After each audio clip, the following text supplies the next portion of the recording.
Thank you sir. ठीक है, comfortable है? जी जी। आपका नाम अनुराधा है। अनुराधा, हिंदी में बातचीत करना चाहेंगी? जी सर। ठीक है अनुराधा, तो मेरे ख्याल से हम बातचीत शुरू करते हैं। सबसे पहले मैं चाहता हूँ आप अपना परिचय दें। सर मेरा नाम अनुराधा अग्रवाल है और सर मैं छत्तीसगढ़ से आई हूँ और सर मैं स्टेट से पीसीएस से मेरा सिलेक्शन डिप्टी कलेक्टर पोस्ट पे हुआ है सर 2017 में और अभी मैं मुंगेली जिले में पोस्टेड हूँ सर। कौन से जिले में? मुंगेली जिले में सर। मुंगेली जिले में है। 5 साल हो गए सर मुझे वहाँ पर। और सर मैंने अपनी पढ़ाई मेरा होम डिस्ट्रिक्ट जांजगीर चांपा है जहाँ से मेरी पूरी पढ़ाई हुई है और 2011 में मेरी शादी हो गई थी सर। अभी मेरी 10 साल की एक बेटी है और सर फिर से सौभाग्य मिला है दोबारा मम्मी बनने का। अगले महीने मेरी डिलीवरी। अगले महीने आपकी डिलीवरी? जी। आप कंफर्टेबल हैं? आपको हाँ। किसी पानी इत्यादि की जरूरत तो नहीं है? नहीं सर। ठीक है, कोई भी जरूरत हो तो प्लीज बता दीजिएगा। नहीं सर, कंफर्टेबल। अनुराधा, आप फिलहाल डिप्टी कलेक्टर हैं। मैं प्रिज्यूम कर रहा हूँ कि आपने छुट्टी ले ली होगी अभी? सर मैं अभी फ्राइडे तक वर्क कर रही थी। उसके बाद क्योंकि अभी जी इंटरव्यू भी है और इसके बाद दोनों एक साथ मैटरनिटी लीव ले। तो अनुराधा ये बताइए कि फिलहाल जो 5 साल से आप डिप्टी कलेक्टर हैं, इस दौरान 2 चीजें बताइए। एक तो आपकी क्या चुनौतियां रही हैं और क्या उपलब्धियां रही? 2-2, 3-3 भी बताएंगे तो चलेगा। जैसे कि सर डिप्टी कलेक्टर में फर्स्ट पोस्टिंग तो हमें जैसे कि कलेक्ट्रेट में ही मिलती है, तो चुनौती वैसे कुछ नहीं है सर काम के लिए, क्योंकि उससे पहले भी मैंने सर 5-6 विभागों में काम किया हुआ है और मेरी 16 साल की सर्विस है, तो काम में मुझे कोई दिक्कत नहीं है। लेकिन थोड़ा सा मैंने ये महसूस किया सर कि जैसे एक फील्ड वर्क देने से अधिकारियों को ये लगता है कि दिव्यांग है तो शायद कर पाए या ना कर पाए, तो इस चीज़ को मुझे अपने कलेक्टर सर को समझाने के लिए थोड़ा सा लगा कि सर मैं कर सकती हूँ।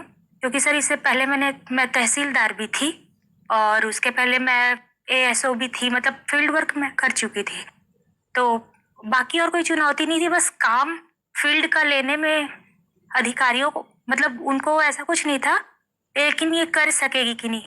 और उपलब्धियां क्या है? उपलब्धि सर, उपलब्धि मैंने एसडीएमशिप की 6 महीने सर, तो उसके सभी दायित्वों को मैंने अच्छे से निभाया। उस समय कोविड काल ठीक चल रहा था सर, तो चाहे वैक्सीनेशन कराना हो या जो हमारे प्रवासी श्रमिक, जैसे हमारे स्टेट में माइग्रेशन बहुत होता है सर, तो उनको लाना, क्वारंटीन सेंटर पे रखना और उनके सभी खाने पीने की व्यवस्था, ये सब मैंने बहुत अच्छे से मैनेज कर लिया था। और उसके सर अभी बाद में मैं अभी जनपद सीओ का कार्य देख रही थी, जिसे किसी राज्य में ब्लॉक डेवलपमेंट ऑफिसर भी कहा जाता है, बीडीओ। तो सर उसमें हमने काफ़ी काम किया है, क्योंकि कोरोना वैक्सीनेशन पूरा अभियान चला के हमने, क्योंकि सर हमारा एकदम रूरल एक मतलब आदिवासी बाहुल्य वाला क्षेत्र है, तो थोड़ा सा रेजिस्टेंस था सर, तो घर घर जाके लोगों को समझाना। अभी 98% हमारा वैक्सीनेशन हो गया है सर। और क्योंकि पूरा डेवलपमेंटल वर्क रहता है हमारा जनपद सीओ में, तो उसमें शासन की जैसे सभी योजनाएं हैं सर, और हमारे राज्य शासन की भी, जैसे कि गोधन न्याय योजना, वो सब मैं मानती हूँ कि मैं अच्छे से कर पाई। अनुराधा, आप तो छत्तीसगढ़ याद आ रहा है सूरदास की आचार्य रामचंद्र शुक्ल, वैसे तो उनके प्रशंसक हैं, लेकिन फिर भी कहीं कहीं पर उनके लिए ऐसा शब्द इस्तेमाल हुआ है कि माँ के हृदय को समझने की मतलब इस अंधे में बहुत समझ थी, ऐसा। तो ये वर्ड मुझे लगता है थोड़ा सही नहीं है सर, अभी यही रिकॉल कर पा रही। चलिए ठीक है, थैंक यू सर, आप बात करें।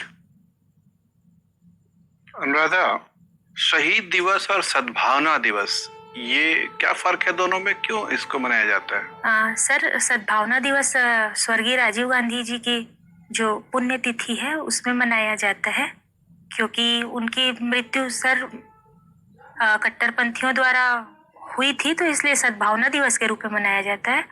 और शहीद दिवस सर जो हमारे क्या है पुण्यतिथि श्री राजीव गांधी की? सर 20 मई।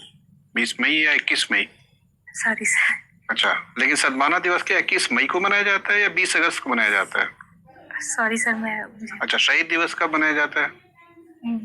मुझे नहीं जाना। अच्छा, 23 मार्च को मनाया जाता है। क्यों, आपको लगता है क्यों मनाते हैं? जी क्यों? सर उस दिन भगत सिंह, सुखदेव और राजगुरु जी को फांसी दी गई थी, इसलिए। ठीक है। आप अरसास में आपने एमए किया है और छत्तीसगढ़ में प्रशासनिक अनुभव का पास लंबा।